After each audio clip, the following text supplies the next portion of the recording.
ನಿಗಮ ಮಂಡಳಿಗಳು ಫೈನಲ್ ಆಗ್ಬಿಟ್ಟದೆ. ಖರ್ಗೆ ಅವ್ರು ಅಲ್ಲ ಅಂತವರು ಇವರು ಹೈಕಮಾಂಡ್ನವರು ಒಪ್ಪಿಗೆ ಕೊಟ್ಟ ತಕ್ಷಣ ಅನೌನ್ಸ್ ಮಾಡ್ಬಿಟ್ಟು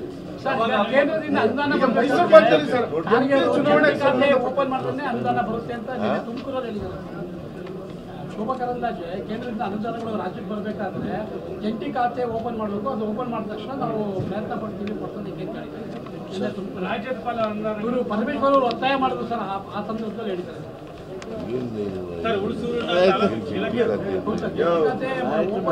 ಜಂಟಿ ಖಾತೆ. ಹಾಗಾದ್ರೆ ಕೇಂದ್ರ ಸರ್ಕಾರ ಕೊಡ್ತದಲ್ಲ ದುಡ್ಡು ಕೆರೆಗೆ, ಅದು ಜಂಟಿ ಖಾತೆ ಮಾಡ್ತಾರ?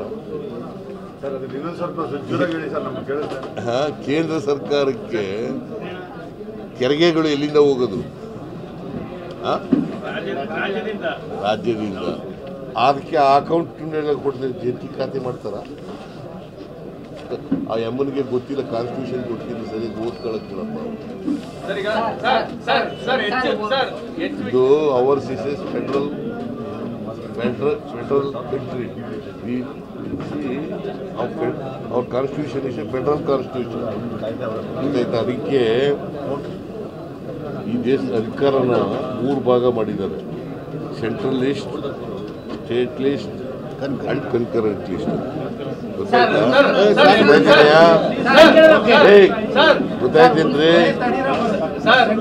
Central state concurrence federal constitution ಅಲ್ಲಿ ಅಧಿಕಾರ ಬರೀ ಕೇಂದ್ರ ಸರ್ಕಾರದಲ್ಲೇ ಇಲ್ಲ.